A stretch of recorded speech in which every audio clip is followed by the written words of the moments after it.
当着记者呢，我眼睛要把那个枣看得融化下来、断下来，给大家看一看啊。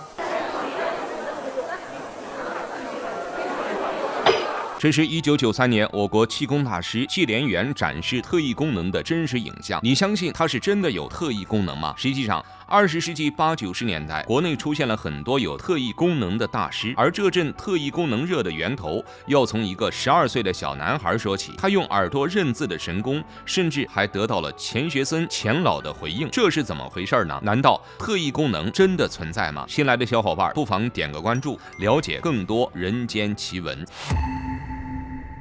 在1979年3月11日的《四川日报》头版，一篇引人注目的报道引起了广大读者的关注。这篇报道出自资深记者张乃明之手，与他一同工作的还有2位同行，他们深入探索，揭示了一个令人惊叹的故事。故事的主角是一个名叫唐宇的小学5年级学生，年仅12岁。自1978年农历10月以来，他展现出了一种超乎寻常的特殊能力，用耳朵识别文字。是的，你没有听错，是耳朵。这孩子竟然能用耳朵听出纸上写的是什么字，简直比狗狗的鼻子还要神奇。更让人惊叹的是，唐宇不仅能识别文字，还能辨别字的颜色。在没有视觉辅助的情况下，他就像是拥有了一双看不见的神奇眼睛，能够透过纸面洞察文字的奥秘。这是天赋异禀还是外星人的高科技？一时间众说纷纭。这一神奇现象迅速引起了村民、社会各界，甚至是科研机构的广泛关注。他们纷纷前来探究，试图揭开这个神秘现象的真相。而唐宇也成了村里的焦点人物，他能够用耳朵认字的事传遍了四方。据唐宇描述，他的耳朵似乎有一种神奇的感应，他的脑海就像一个银幕，当纸团接触耳朵时，文字便开始在脑海中浮现，每一个笔画都会清晰地显现出来。当然，唐宇他自己发现这种能力也纯属偶然。唐宇出生在四川大足县一个普通家庭，他的童年并没有什么特别之处。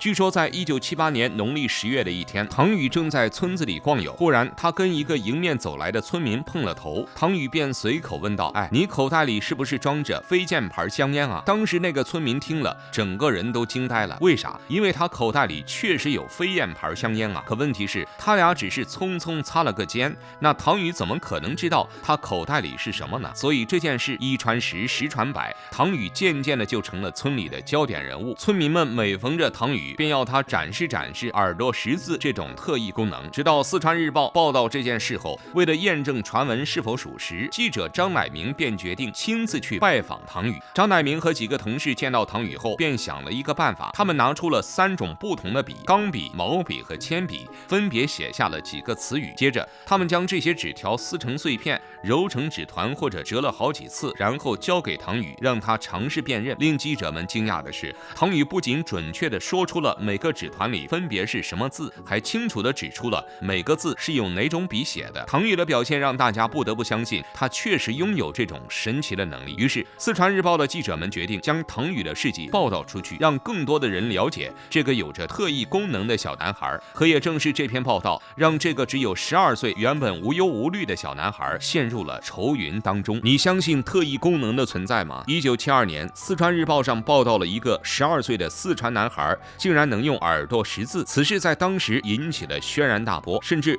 有不少科研机构前来验证这个神童的真实性。那最后他们发现了什么呢？唐宇耳朵识字的事情被四川日报登出后，引得各地官媒和小报都疯狂转载，瞬间就火遍了全国。然而还不等这个风头过去，仿佛是一夜之间，各地也都开始冒出来一些会耳朵认字的孩子。同年4月15日，北京科技报报道了一位名叫江燕的8岁北京女孩，她也有着与唐宇一样的神奇能力。在人们纷纷投来惊奇的目光时，好巧不巧，北京的王斌、王强、河北沧州的于瑞华等孩子也相继被发现具备相似的特异功能。一时间，全国范围内能喊得上名姓的具备这种能力的孩子就有几十个。接着媒体的报道和社会的关注度，这些孩子成了人们口中的神童。可随之而来的还有相当大一部分的质疑声。很多人认为这完全违背了科学常识，不可信。要么是唐宇这类神童为了名利而使用的骗术，要么就是在测试中作弊蒙混过关。总之，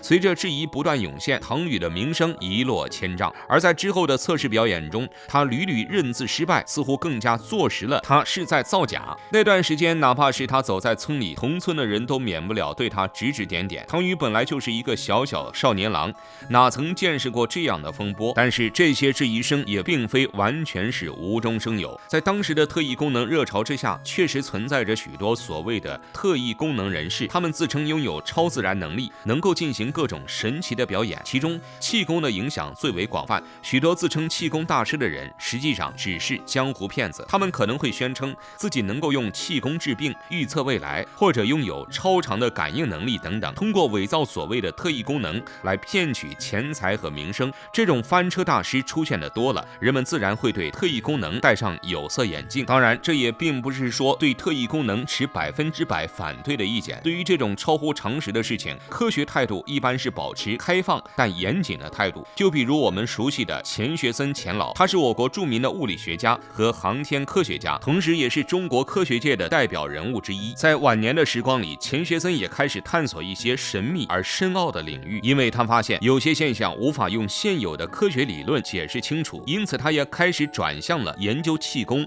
和超自然现象。为了证明这些现象的存在和特点，他投入了大量的时间和精力，仔细的分析论证，并撰写了大量的手稿。关于耳朵识字的特异功能，钱老也发表过自己的看法。这要从之后的一次实验说起。当时对唐宇的质疑声却是一刻也没有停止过，这种情况严重影响了他的学习和生活。久而久之，家里人也忧心忡忡，因为唐宇的特异功能不仅没有带来任何好处，反而成为他生活中的沉重负担。于是百般筹措下，唐宇家人只好给大足一个权威的科研机构写了一封信。信的大意就是希望科研人员能够就唐宇耳朵认字的事情做一次严谨公开的测试，以自证清白。不久后，科研人员应邀而来，而真相也终于得以大白。有些儿童具有耳朵识字的特异功能，这是客观存在的。这句话出自钱学森老先生之口。作为科学大拿，钱老为何这样说呢？对于1973年神童唐宇耳朵识字的风波，相信的与不相信的两大类人吵得不可开交。后来专业的科研机构对唐宇进行了一次专业测试，而这一次的调查结果也是令人大吃一惊。他们发现了什么？相较于以往的测试，这次实验非常严谨。鉴于过去总有人质疑实验的公正性，甚至认为唐宇会在实验过程中偷看，所以调查组这次干脆就把写有字的纸条密封起来，还要求唐宇的胳膊必须始终露在外面。除此之外，实验全程唐宇还会受到调查组的密切监视，以确保他没有机会作弊。因为如果没有充分的证据支持，那么将唐宇称为神童只是一种虚妄的炒作，而不是真正的科学认可。经过一系列严谨的测试和观察，调查团出具了一份报告，并将实验过程和测试结果公之于众，供所有人查看。调查组的报告明确指出，唐宇确实拥有耳朵认字的能力，并且在整个实验过程中没有任何作弊的可能性。后来，钱学森听闻了此事，在对记者发表的谈话中谈到了包括耳朵认字在内的特异功能。他说，有些儿童具有耳朵识字等特异功能，这是客观存在的事实。马克思主义的哲学认为，客观事物是第一性的，认识是第二性的。作为一个科学工作者，我们首先要尊重客观事实，就算我们暂时还不能做出科学的解释，也不能否认这种现象的存在。但尽管如此，仍有很多人对耳朵识字这件事持反对意见，并且也拿出了很多证据证明。在另一篇四川医学院的调查报告中显示，唐宇打小便撒谎成性，调查组对他进行的25次实验，几乎每一次他都会偷看作弊。这种观点的不一，也使得唐宇耳朵认字一事在后来成了人们广泛讨论的话题。但无论真相如何，钱学森先生的这番话带给了我们一些启示，就是现有的科学并非全部的科学，世界有太多未知的领域值得探索，我们也不要害怕未知，勇于去钻研破解难题，才会使人类对世界的认知更进一步。看到这里，您有什么想说的呢？欢迎在评论区留言。